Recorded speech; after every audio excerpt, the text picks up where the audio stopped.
It's Monday, OG, and you know what that means? It means two things. Time to do another podcast? Three things. It is Captain Crunch Day here in the basement. Oh, yes, sir. It's number one. And time to do another Crunch podcast. Berries. Yes. And number three, time for our shout out to the men and women in the U.S. military, keeping us all safe all weekend while we had some fun out and about. So on behalf of the men and women of Navy Federal Credit Union and the team here in the basement, a big shout out to our military. Let's go stack some Benjamins, people. Is this your place? No, I live with my mom. Oh. Yeah. You hungry? Hey, Ma! Can we get some meatloaf?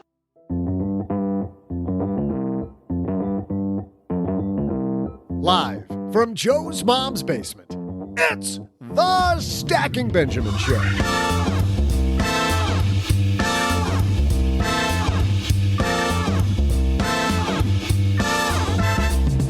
I'm Joe's mom's neighbor, Doug, and I know that TikTok and Billie Eilish and inflation are what all the kids are talking about these days, but who's done the hard work at figuring out how inflation has translated into the cost of sandwiches? Here to fill in that huge gap in human understanding with the findings from his annual sandwich survey and maybe the best way ever to look at inflation, it's Len Penzo. Plus, we all love Sylvester Stallone, don't we? I mean, from Rocky to Rambo and Judge Dredd to Ray, Tango and Cash, what's not to love? But even with all those blockbuster movie earnings, that didn't stop Stallone from talking about hitting hard financial times. During our headline segment, we'll discuss Stallone's candid thoughts. And finally, we'll toss out the Haven Lifeline to Anna, who has a question about funding a backdoor Roth IRA. And of course, I'll make sure you get some incredible trivia. And now, two guys who think a cheese sandwich is borderline child abuse. It's Joe and O-G. I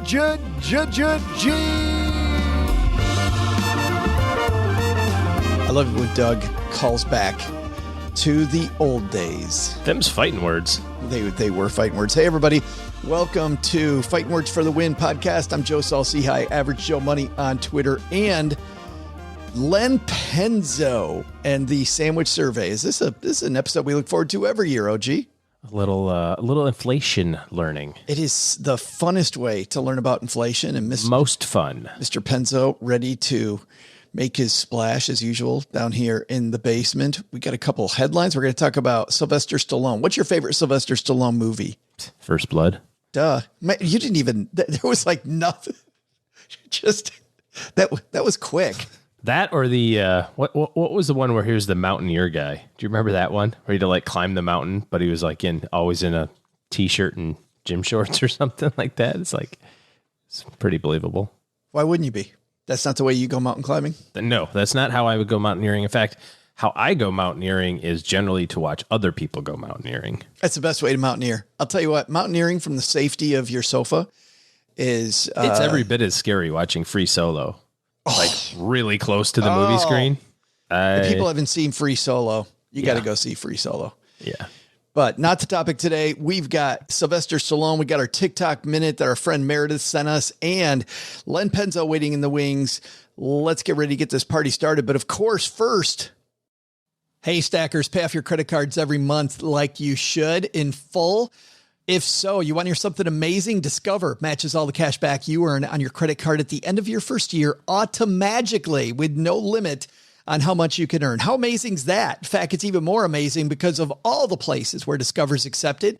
99% of places in the U.S. that take credit cards. So when it comes to Discover, get used to hearing yes more often. Learn more at discover.com/yes. 2021 Nielsen Report. Limitations apply. All right, now we can get the party started, OG. Len Penzo, Sly, Meredith's TikTok. Bam. Hello, darlings.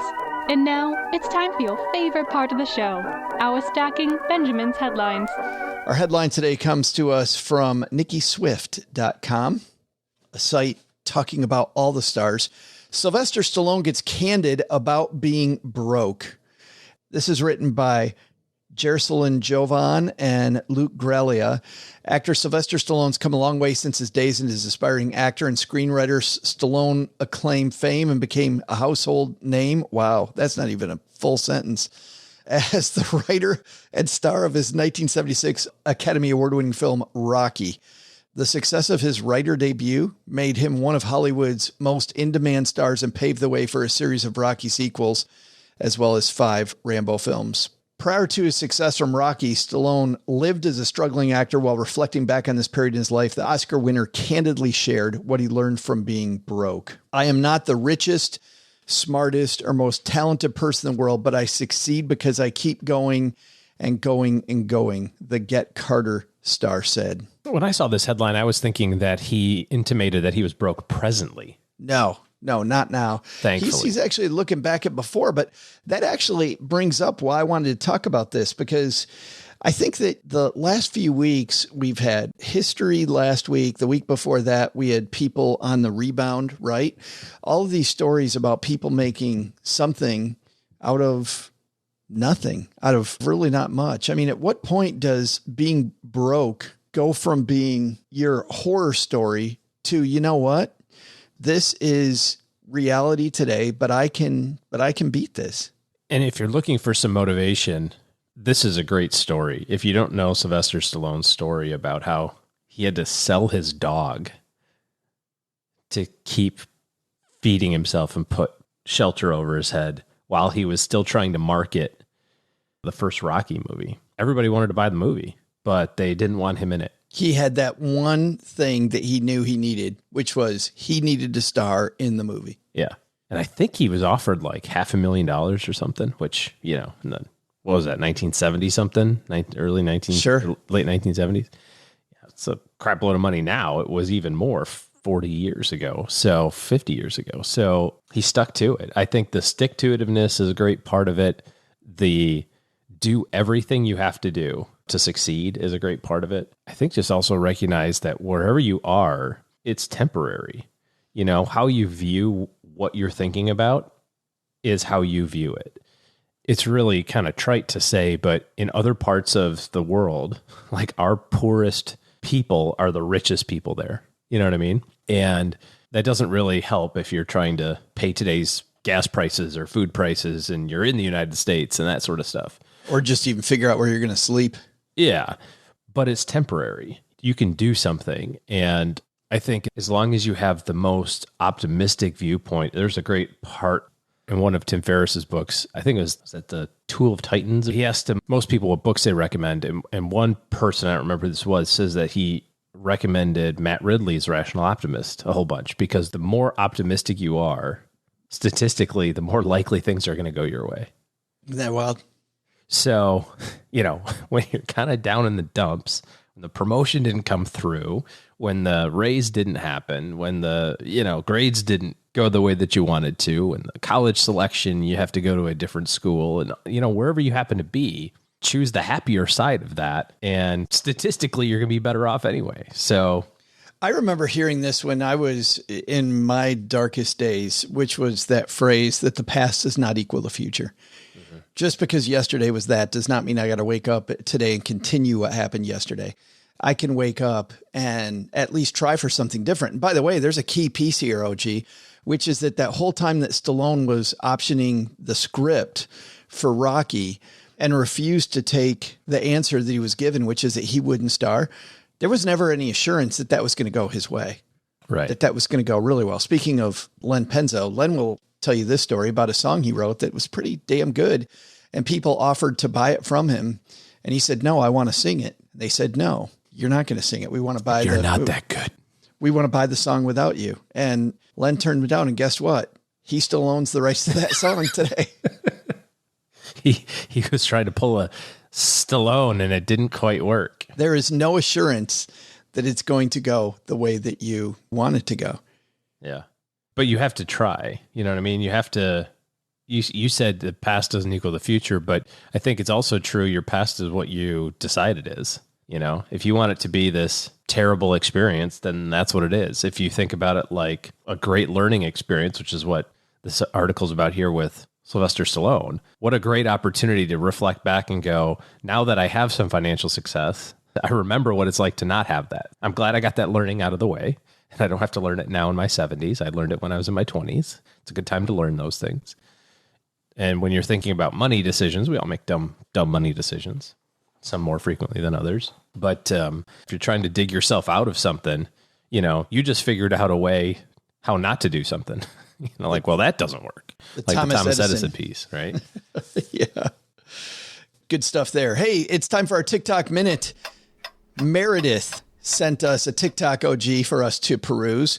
Our TikTok Minute is where sometimes we roll our eyes. Sometimes we get some inspiration. Who knows what's going to happen during the TikTok Minute? But let's take a listen. I think it's time to finally address the elephant in the room. What are you talking about? Not every single decision you make in your life has to make financial sense. What does that even mean, though?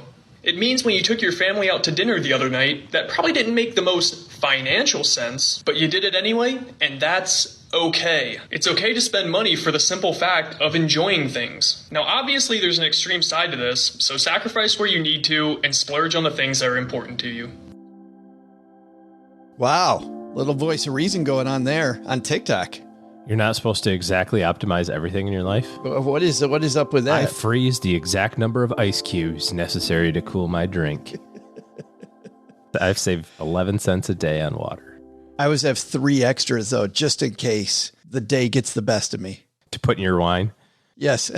I just need to optimize my wine consumption for that night, if you know what I mean. While I do wholeheartedly agree, and thanks, Meredith, for that optimizing everything could be crazy, OG, I think people do have to realize, too, there is a downside when you decide not to do the optimal thing. In other words, he was talking about, hey, just because it wasn't optimal to take your family out to dinner last night doesn't mean that you shouldn't do it. No, but it also means that you're spending dollars at the Olive Garden that are not going to be used for something else. There still is the other side of the stick. And as long as you're okay with that, then I'd say, yeah, good. Yesterday was National Scotch Day, and I got an email from my favorite steakhouse that they were having dinner and a scotch tasting. I was the only one home at the time. The family was at a water park, and I thought, I deserve this. You could celebrate National Scotch Day by yourself. This is me. This has got me written all over it. However, the power of inertia was very strong as I was firmly planted on the couch. And suddenly, everyone was home. And we made the choice to kind of downshift a little bit from nice steakhouse Scotch Day to Jimmy John's. So I feel pretty good about optimizing that decision. Get Jimmy John's. Was it Jimmy John's and Scotch?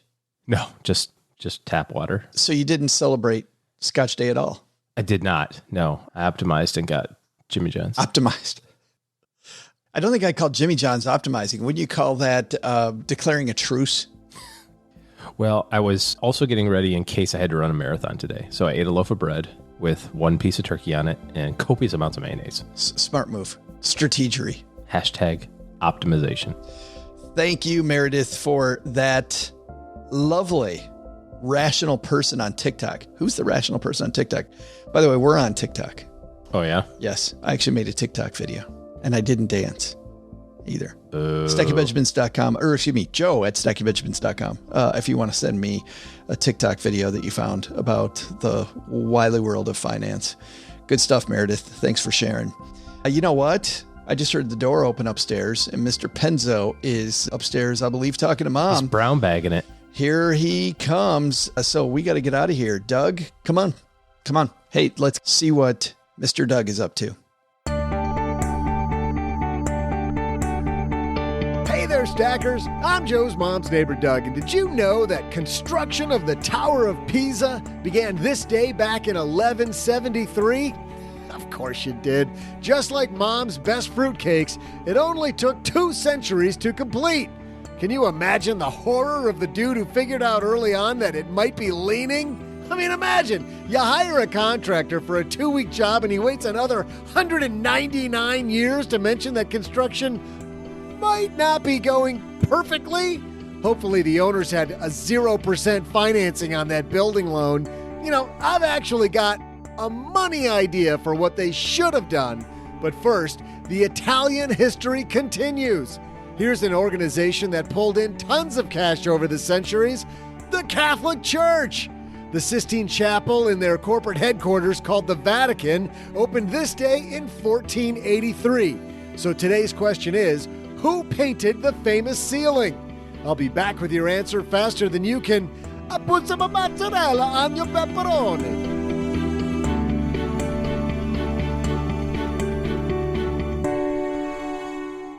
Well, Stackers, when you become a member of Navy Federal Credit Union, life gets better. It can be such a struggle buying a car, whether you're buying it from a person or if you're buying it from a dealer.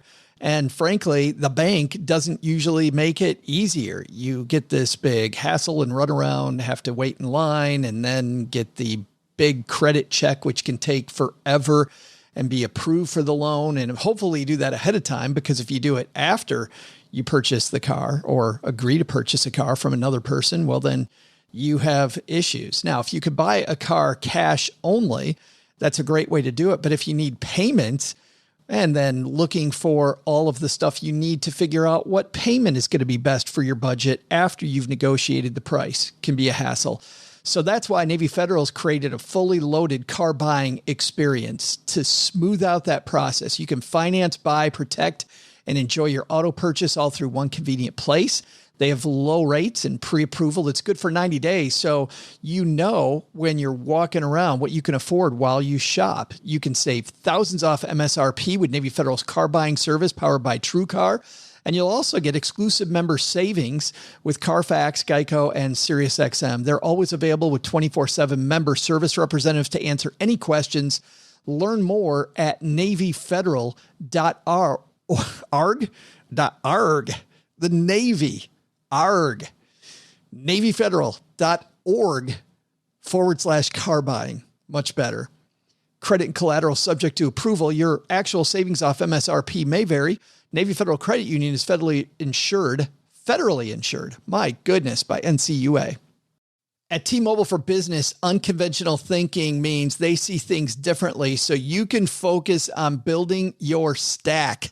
Where some see another small town, T-Mobile sees businesses in need of connectivity. So they built the largest 5G network to cover cities, towns, including Texarkana, and the most interstate miles in between. Where some see a color and a queue, they see an opportunity for experts to provide real-time solutions. Where some see another virtual meeting, they see 5G enabling wireless real-time translations to help your businesses succeed almost anywhere you work. Their unique approach has made T-Mobile for Business the leader in 5G, number one in customer satisfaction, and a partner who includes benefits like 5G in every plan. So you get it all without trade-offs. Unconventional thinking, it's better for business. T-Mobile for Business. Open Signal Awards. T-Mobile is America's fastest 5G network, USA. 5G User Experience Report, July 2021. Capable device required, coverage not available in some areas. Some uses may require certain plan or feature. See T-Mobile.com for JD Power 2020 award information. Visit jdpower.com/awards. Want to hear something amazing, Stackers? Discover matches all your cash back you earn on your credit card at the end of your first year automatically with no limit on how much you can earn. How amazing is that? In fact, it's even more amazing because of all the places where Discover's accepted. 99% of places in the U.S. that take credit cards. So when it comes to Discover, get used to hearing yes more often. Learn more at discover.com/yes. 2021 Nielsen Report. Limitations apply.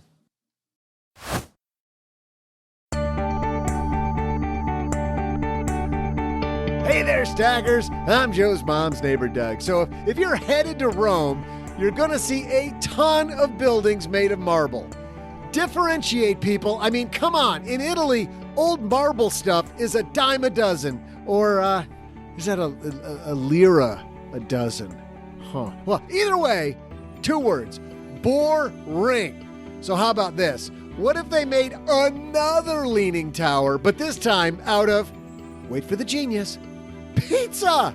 Pizza! I mean, get it? Leaning tower of pizza? You can even sell floors as a souvenir. Don't even try to steal the idea, kids. I've already got it trademarked. And better yet, instead of taking 2 centuries, it could be hot and ready in 30 minutes on 425 degrees Fahrenheit. I know, it's amazing. but so is today's trivia answer, because the Sistine Chapel in the Vatican opened this month in 1483. And I asked you, who painted the famous ceiling? If you guessed Leonardo DiCaprio, Da Vinci, you'd be wrong. Also, not Raphael or Donatello. It's the lamest of the Ninja Turtles, Michelangelo. On that note, let's get this over to Joe to learn about the rising price of sandwiches with the man himself, award-winning blogger, Len Penzo. Well, it's that time of year again. Mr. Len Penzo joins us in the basement. How are you, dude? Well, I am doing just fine. A little earlier than we're used to in the morning here, so I've got my coffee, but I'm ready to go. It's supposed to be non-specific time of day because we don't know we don't know when they're listening. What are you doing? Oh, well, I'm so I'm just trying to break the the second wall, third wall, on fourth wall, podcasting, third wall, fifth wall, third wall, whatever. Yeah, fifth wall. Yes, that's it. I was just trying to do that. So no, I'm not drinking anything. Whatever, fill in your beverage. Do your magic, Joe. I'm drinking because it's that time of day again. Perfect. Yes. And I'm feeling all because it's that time of day. Right. This is the 13th year that you've done the sandwich survey, which it feels like you just started this yesterday, Len. With it being the 13th year, 13, unlucky usually, but if you're a sandwich eater, let's just start there. Is this a lucky year for sandwich eaters or unlucky year? Well, I guess that depends if you like paying more for your sandwiches or not. So I'd say if you're a sandwich lover, it's kind of a down year for you because that means you're going to be paying more. The good news is, making your own sandwiches is still so inexpensive. I mean, compared to going out to eat or picking up something at a fast food joint, I mean, it's still no contest. So we're kind of quibbling about, fly poop and the pepper there. You started this because you were looking at the cost of the school lunch for your two kids. Tell me that story. Back when my kids were younger, and we were on a tighter budget at the time too, but, the kids had the option of eating at school lunch every day. I can't remember what it was at the time. It was $1.50, maybe a lunch. Even then I was like, gee, can I do this cheaper? I mean, is it really cheaper it sounded reasonable. I was like, but is it cheaper to make your own? What would it cost, to put everything together for our kids and make the stuff at home? How much would I be saving? And I turned out that it was half the cost, basically.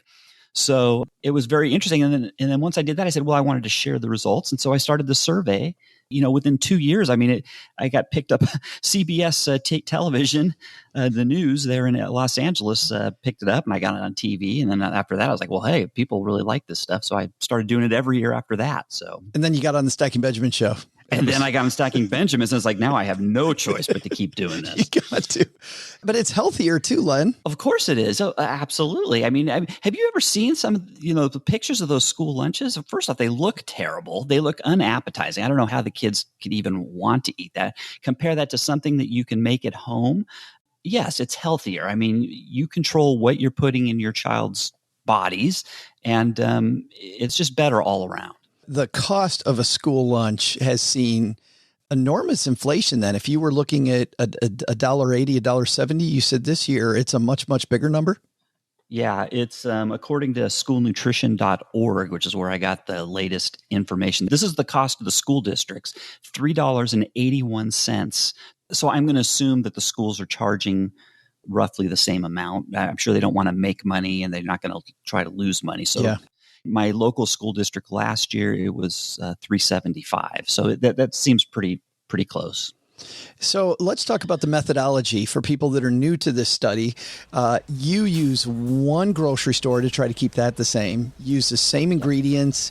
Do you stick with the same company? Like if you're buying bologna, do you buy the same bologna every year? Or how does that work? No, because here's what I'm figuring. If you're on a tight budget, your brand loyalty, I would suspect, comes second to the lowest cost. So what I have always done is for all the products on the list, the components that make up the sandwiches, I go to the absolute cheapest unit cost I can find on the shelf. Now, usually that results in very little change there in company. So it's usually the store brand that ends up being the cheapest. But sometimes that's not the case. So the answer is it's always the cheapest products on the shelf. And then when you say it's the store brand, you've also done plenty of taste tests. You use your family as guinea pigs. And like I've said, when you want to redo the ice cream one, Len, I'm in. I will fly there. I'm good on the ice cream one again. But you often find that the store brand, if not the tastiest, is usually not the least tastiest by far. Oh, you know what? I think I've done 14 or 15 different taste test challenges with store brand versus national brand. And of course, store brand is always cheaper. And I think the store brand has actually won the taste test challenge or placed very high. Sometimes I'll have 4 or 5 items on that, one product. It's up in the top 2. Probably 60-70% of the time, believe it or not. The honeybee and I, we made some hash browns the other day. We used the store brand. They were phenomenal. I was just raving about them to our friends yesterday, as a matter of fact, just how good they are. So yes, don't let the store brand dissuade you from buying. I was at a small get together last night. We were talking about that with vodka, about how the standard deviation between, like, don't get me wrong, a bad vodka is a really bad vodka, but between a mediocre vodka and a Grey Goose, there's a huge price difference and not that much change. But I can take a sandwich survey and turn it into alcohol, which I don't know if that's good or bad. But let's talk about the 10 sandwiches that you do: bologna, PB&J, American cheese, turkey and Swiss, egg salad, ham and Swiss, salami, tuna salad, roast beef and cheddar, and the king or queen of them all, the BLT, which, holy cow, the BLT is amazing. But before we get to the sandwiches and comparing those, let's just go to the ingredients. This year versus last year, where was the biggest change in ingredient prices? This year, there were 2 items actually 3 items that made humongous jumps in price. Bologna, or Bologna, depending on how you'd like to say it, was the big price rise this year. It went up 53%. Almost half of what it was last year. It went up that much. So very surprising, which is amazing because bologna has been 12 out of the 13 years I've done the survey. It's been at the top as the cheapest sandwich. As the cheapest. Yeah. And I prefer bologna. I'm like one of your readers. I was reading the comments on the survey and they said, bologna makes you sound like a snob. Come on, let's be real. Yes, they did say that. They said something like vase or vase or something like that. So they don't say vase or vase and they say bologna, not bologna. Which, if you want some good comments, read the comments on any post at lenpenzo.com and they're so fun. But is there a reason for that? Up 53%. That's a huge jump. I don't know, because there's different meats, right? We've got roast beef, we've got turkey, we've got bologna, we've got bacon. It was split on which ones went up and which ones down. Roast beef was one of the other big movers upwards this year, up 46%. That's a monster number too. Monstrous move. And then the other really big mover was mustard, the condiment mustard, which also went up 50%. Although to be fair, mustard had a tremendous price drop 2 years ago. So it kind of, what it did is reverted back to the mean. So mustard was on heavy sale for the last 2 years. Mustard farmers finally getting their redemption. Yes, they're getting their money. Yes, they are. Hey, you ever see those mustard seeds? How small those things are? Right. That's a lot of work. Got to sell a lot of mustard seeds to make a buck. Yep. The other 2 big kind of semi-big movers in the cheese category. All the cheeses went up. Either American and cheddar went up 14%. Swiss cheese went up 29%. Tuna went up 19%. And let's see, was that the rest of the big movers? Those were the biggest of the big movers. That covered those. On the other side, you had some prices actually drop this year, which with everything that's gone horribly with distribution and transportation cost, and I would think everything would have gone up, but turkey was a lot cheaper. Yeah, you know what? And there you go. And that's where I find the nuggets in these surveys. It's like, my grocery bill's been going up. I mean, it's noticeable for the last, 6-7 months, noticeably going up. But turkey is a refuge there, down 21% from last year.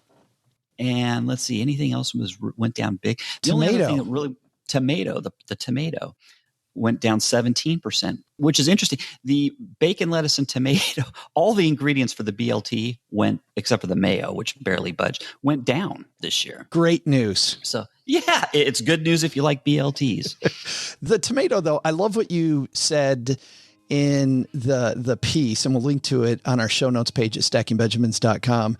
But I love that you said, you know what, Len, the price of a tomato went down, but you made this great point that have a garden. And we've talked about this with Frankie Chilenza, the chef, when he was on the show. Get a garden and make it in your garden, because you made this point about the difference between buying a tomato and a garden-made tomato.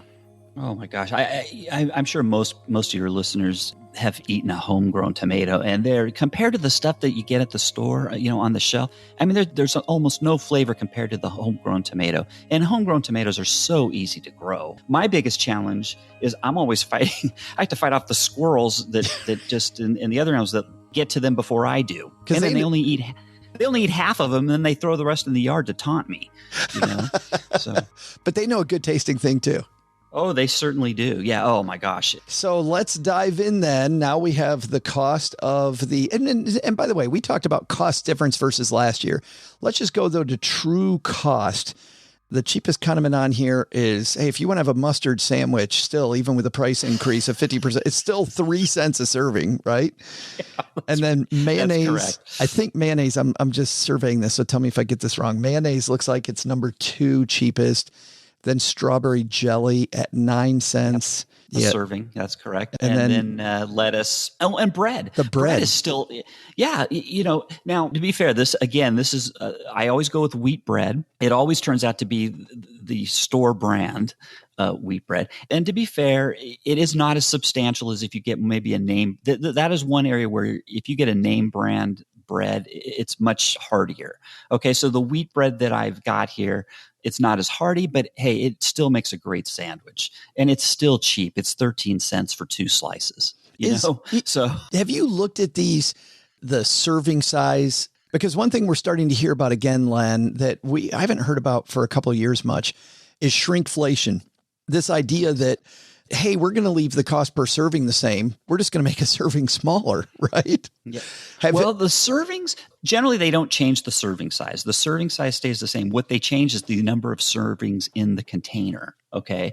But there was one interesting change in serving size that we did notice this year, and the honeybee and I noticed it just the other day. We had tuna melts, and she noticed, and I missed it. The can of tuna, it still said 5 ounces, but and hey, in the past, a can of tuna used to be 7 ounces. By the way, it's dropped 2 ounces over the last 15 years or so. Now that can of tuna this year, it's still a 5-ounce can, but it says 4 ounces of dry weight. So they fooled me.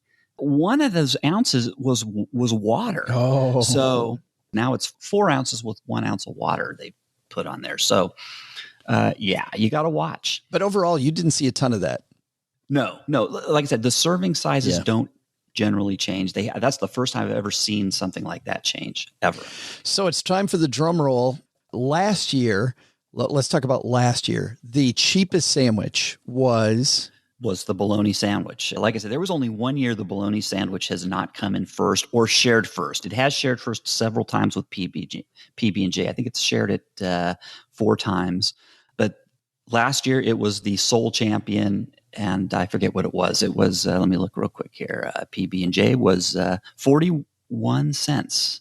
Oh, I'm sorry, bologna. We're on bologna. Bologna was 34 cents. 34 cents last year.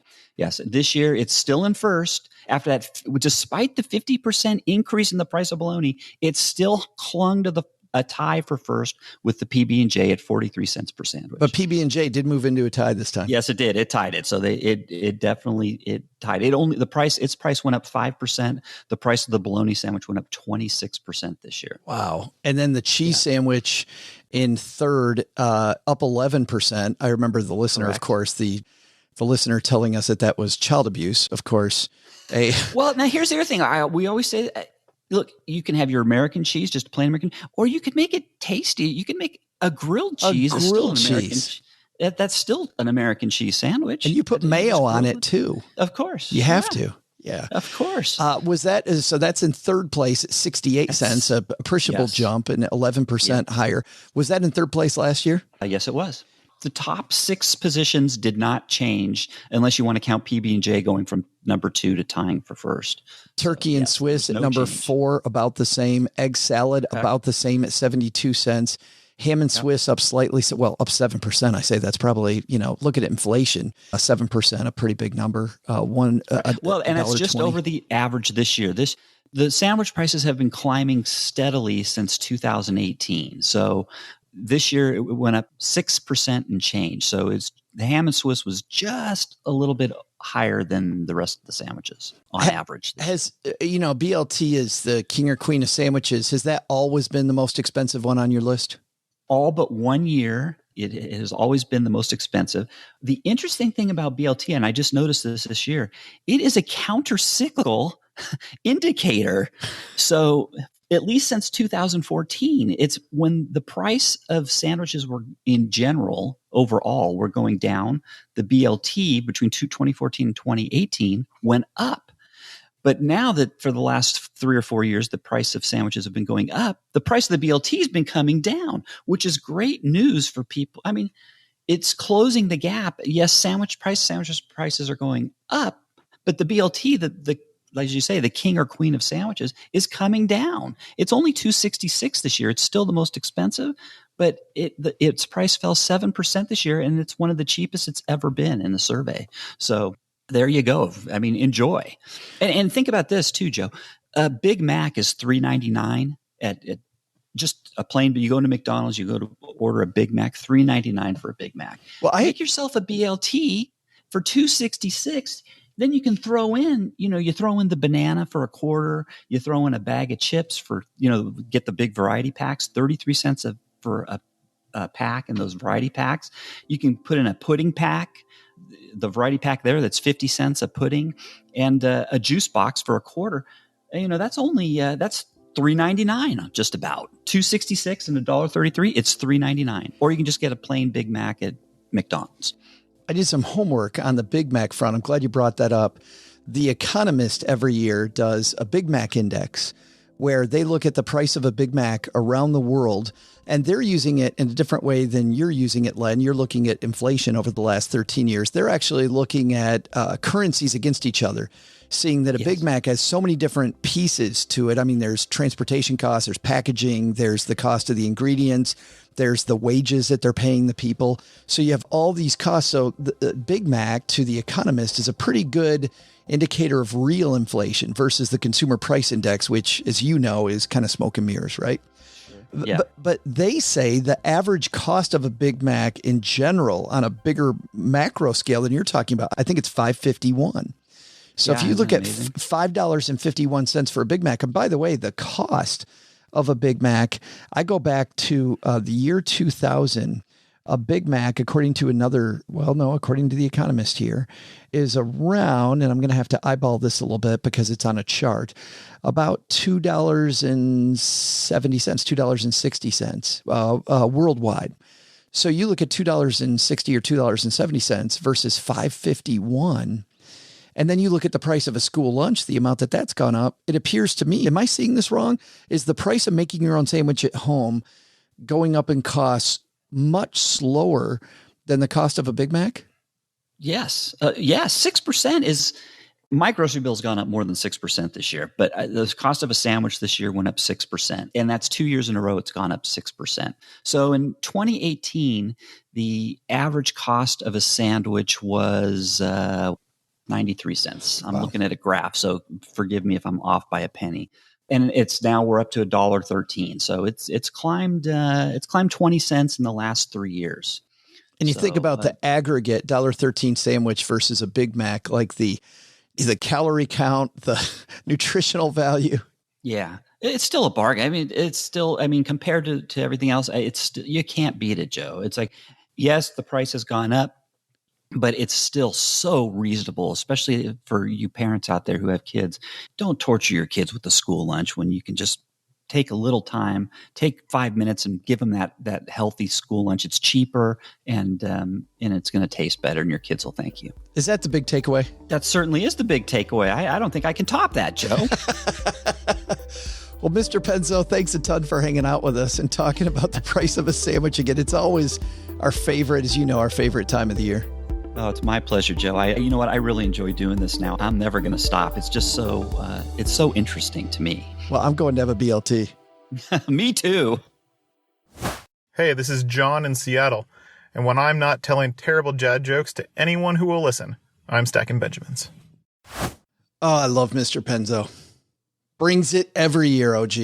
Brings it every stinking year. It's such an innovative way of thinking about rising costs, and I'm glad it popped in his head 12, 13 years ago and has continued. When he finally retires from his job with the man, I can't imagine his blog is already so good. I can't imagine when you give Len even more time, like what that blog's going to be like. Yeah. Because he's a force of nature. Hey, let's throw out the Haven Lifeline and tackle some of life's most important questions. Our friends at Haven Life Insurance Agency put what you value first. Well, I was thinking about sandwiches. What's your favorite sandwich on that list? Oh, it's totally like Len, BLT. Really? Yeah. Although the roast beef and Swiss, also delicious. Yeah, neither. Yeah, I can't do Swiss. I do some roast beef around here. So I'm thinking sandwiches. Sandwiches are my most important thing right now. I will tell you, I haven't had a PB&J in a long time, and I'll go on kicks where that stuff just tastes great. Just fantastic. And then I won't have one for a year and a half, and then I'll have like 6 in a week or a day. Don't judge me. Put peanut butter in my protein shakes. That's good. That does sound good. Our friends at Haven Life Insurance Agency say that your loved ones and your time is what you should value first. It's why they've made buying quality term life insurance actually simple. You head to stackingbenjamins.com/Haven Life and you get a free term life insurance quote. Application is super simple. It's online. Bam, you get an instant coverage decision, affordable prices, and all their policies are offered through Mass Mutual, a more than 100-year-old insurer. Today, we're going to throw out the lifeline to Doug's friend, Anna. Say hi, Anna. Hey, Joe and OG. My name is Anna from McKinney, and I met Doug down at the Sizzler a couple years back, and he told me all about the show that you guys are helping him run over here. He told me to go ahead and send you a message so that he can help answer it on air. So since my total income makes me ineligible to contribute to a Roth IRA, I'm planning to do a backdoor conversion from my traditional IRA. My question is, can I go back and then fund the traditional IRA as well? Or did I just max out my contributions even though I eventually moved them into a Roth?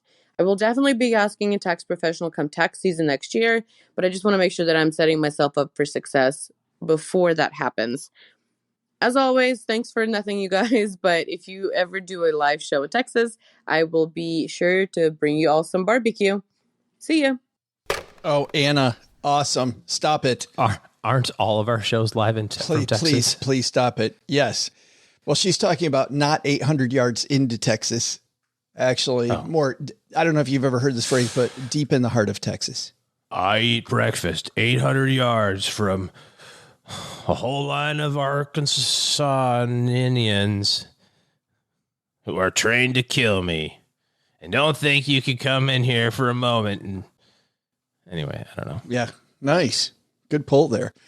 And by the way, Anna, there's no way that we're letting Doug back near the microphone to answer this question, but we do have good news as we are finalizing our tour. I can say that if we do live shows, Dallas is going to be one of the live shows. And that may be if we do it, it'll be in early January of next year.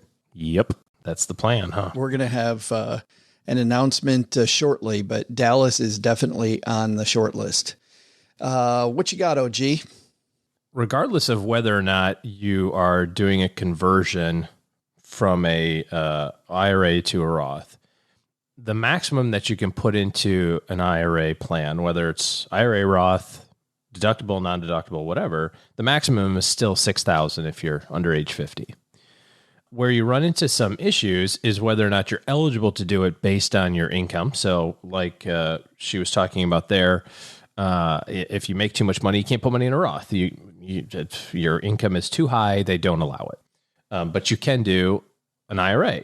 You could do a non-deductible IRA, depending on whether or not you have the availability of an option with your 401k plan and that sort of thing. So most people who are too high of earners for Roth IRAs just do a non-deductible IRA contribution. So you put the $6,000 into your IRA, you wait some period of time, and then you convert it to a Roth.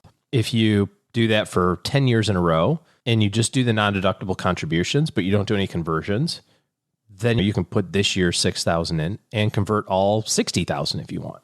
Those two transactions are separate and distinct. They don't have to be the same, but you're still limited to $6,000 per year per person under age 50, 7,000 if you're above, in terms of total contributions. When you decide to do the conversion, completely different issue.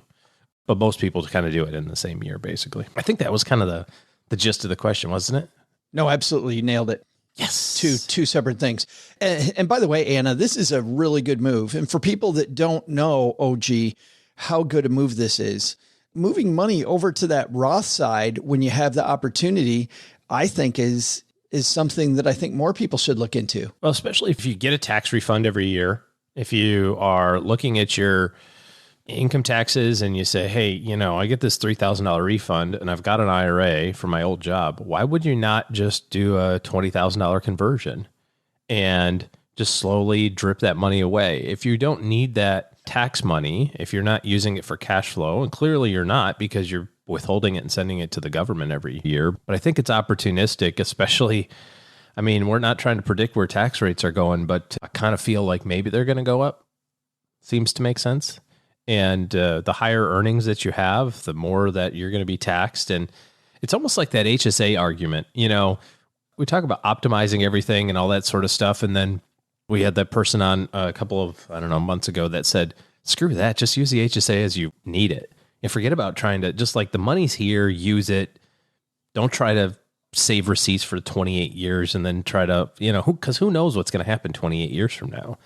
You've got a hospital bill today, pay it. And I kind of wonder if that's sort of the same approach we should have about Roth IRAs versus, conversions and, the pre-post tax type of discussion that goes on, like how do I optimize that? It's like, who cares? Just get the money in the tax-free side of things. You've got a job. You've got the ability to pay the taxes today. Like just kind of load up that side and get that flexibility going on that side. So play the game you've got right in front of you right now, instead of trying to predict where the future is gonna go. Yeah. All I know is tax-free money is sweet. So the more, the merrier. That's it. There's your answer, Anna. Tax-free money is sweet. Sounds like a t-shirt. It does seem like a t-shirt, doesn't it? That's our new slogan, TM. Got to put a TM on the end of that now. Thanks for the question, Anna. You got a question for us like Anna does. Head to stackingbenjamins.com/voicemail. And that leads you to the Haven Lifeline where you too can see if you can stump the OG. Didn't happen today. Did not happen today. Could happen though. Do we send people like 2 pieces of swag if they stump you? If they get an I don't know out of you? Is that what we do? How about I get swag from you? You're going to be saying I don't know all the time then. Like, I don't know. No, I mean the other way around. We stopped giving out swag and instead... Unless you stump him. Yeah. No, that's not fair. No, not at all. But it sounds fun. Head to stackingbenjamins.com/voicemail for that. All right. Speaking of, we got just a few things left here. Thanks to everybody who hung out with us in Nashville, Tennessee. We had such a great time meeting a bunch of stackers and had a lot of our podcasting friends join us when we were there for Podcast Movement. We will be hitting the road in early 2022, to Anna's point, and that will include some live shows. One live show is already on the books, and that's going to be at the University of Cincinnati in mid-November. That's a live show, Cincinnati, November 12th. And that's part, by the way, of the kickoff of the Academy Conference, which if you're interested in great speakers in financial talk, it's going to be a great weekend. The conference is Saturday and Sunday, and it's economyconference.com. Diana Merriam, who during our live shows, as you've heard, sometimes stands in for Doug. Diana puts on a heck of a conference. I'll be speaking there. The Bitches Get Riches blog, they will be there. Kirsten from Rich and Regular will be there. A lot of your favorite voices in the personal finance space.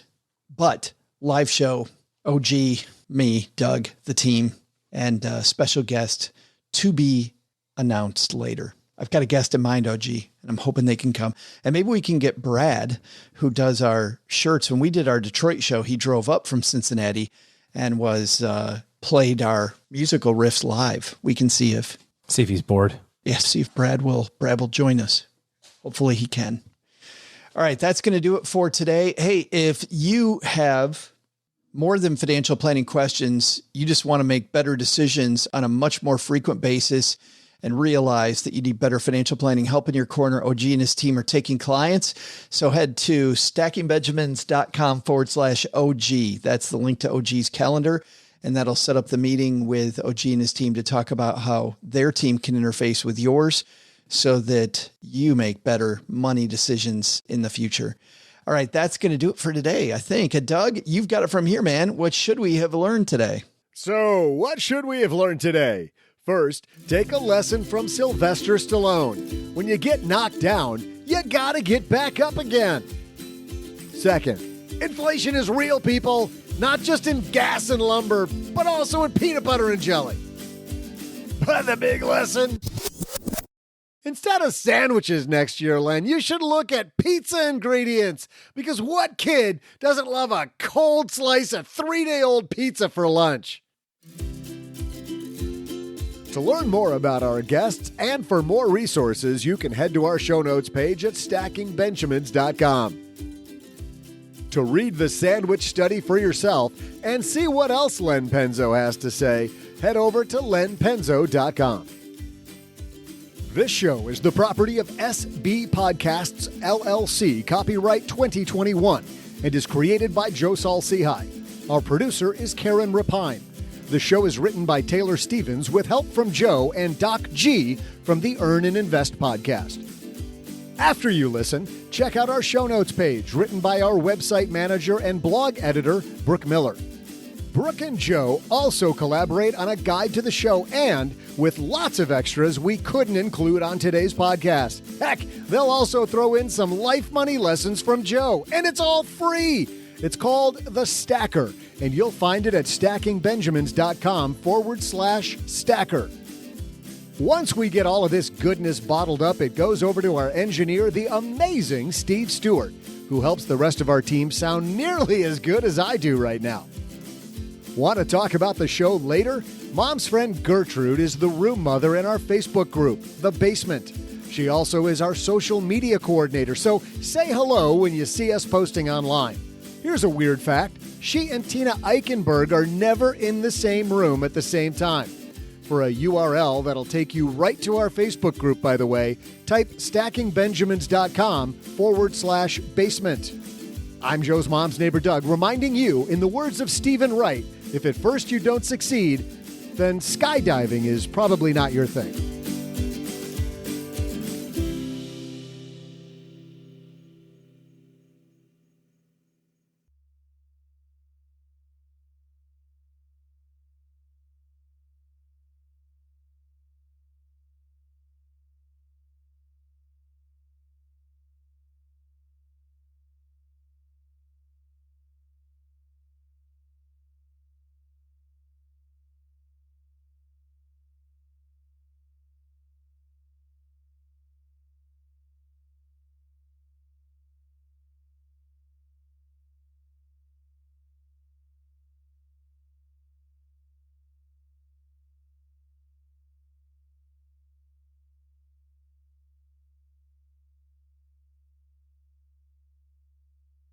So many things I've seen lately. There is, and I'm trying to just point out either the big highlights, OG, or the low lights. This is a series that Cheryl and I finished season 2 of just a couple weeks ago. It is a British series called Trying. We can't sit at home waiting for news about adoptions. We're never going to find a kid. They go so quickly. This is you. What? You took too long again. Yeah, but it's difficult choosing a child from a photograph, isn't it? You want to get in there, kick the tyres a little bit. Are you set on a girl? Girls tell you what they're feeling. They know how to ask for help. You just sit on the sofa hugging a cushion, sighing louder and louder until someone asks you what's wrong. Boys are uncomplicated. You all right then? Yeah. You? Yeah. Boys are very uncomplicated. Yeah. You good? Yeah. Yeah, okay, good. This TV show Cheryl and I discovered on Apple TV. And just as an aside, OG, Apple TV was something that we got for just a little bit to watch the morning show, which I didn't love. I thought was all right. It kind of follows a fictionalized version of the Matt Lauer controversy at NBC.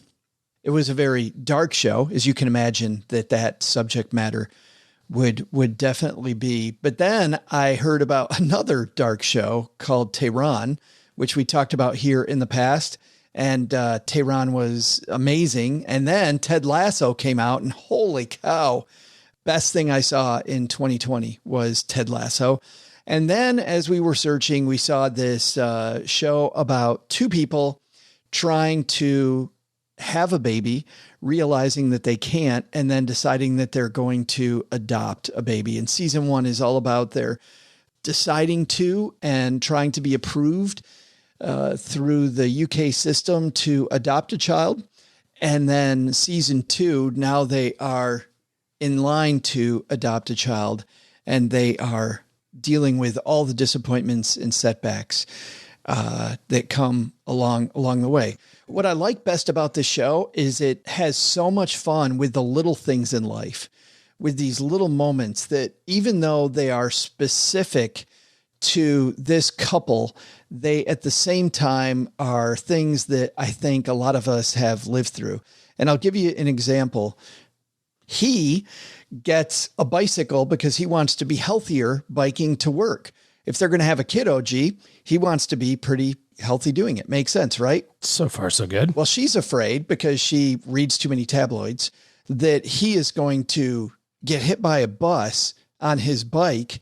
And so she doesn't want him to get hit by a bus. She doesn't want to be a single parent. So she actually gives the bike away and tells him it's been stolen. And then later on, they're walking through the neighborhood, and a woman goes by on his bike, and he's like, "That's who stole my bike." And he starts running after the person, hunting him down, when she knows that she gave that person the bike, and it creates this unfortunate instance. The one thing I'll say is that for me, U.S. Midwest, the accent sometimes got a little strong. I loved it once I turned on the subtitles and I could get the entire thing, because there were times when they just spoke fast and I couldn't tell what they were saying. And I got used to the subtitles very quickly. And the show was hilarious. It was charming.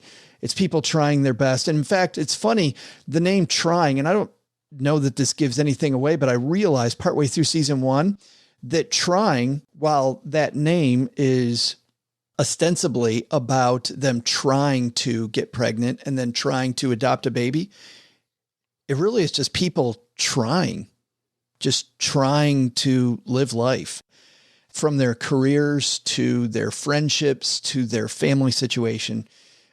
I love this show. I never hear anything about this show, which is why I wanted to bring it up here. Trying is a big thumb up for me. There, once again, Apple TV, not a lot on there, but what's on there I've really liked. Like, there are 5 things on Apple TV that I really like, but beyond that, it just seems like, I don't know, there's not much there. And I thought, really, do we need Apple TV? And yet I look at my favorite shows, most of them on Apple TV. So what do you do? Add another subscription, I guess, huh? Unfortunately, maybe. The market is constantly changing. The Marketplace Minute keeps you up to date 1 minute at a time while you're packing for a weekend getaway. Alexa, play Marketplace Minute. All operators file for bankruptcy. While the grill is warming up. Hey Google, play the Marketplace Minute. For upward swings and indices in Europe and Asia. On your way to a summer festival. Hey Siri, play Marketplace Minute. Says it's been spending more on hiring. The Marketplace Minute, a podcast and smart speaker briefing updated 3 times daily. Ask your smart speaker to play the Marketplace Minute. Listen wherever you get your podcasts.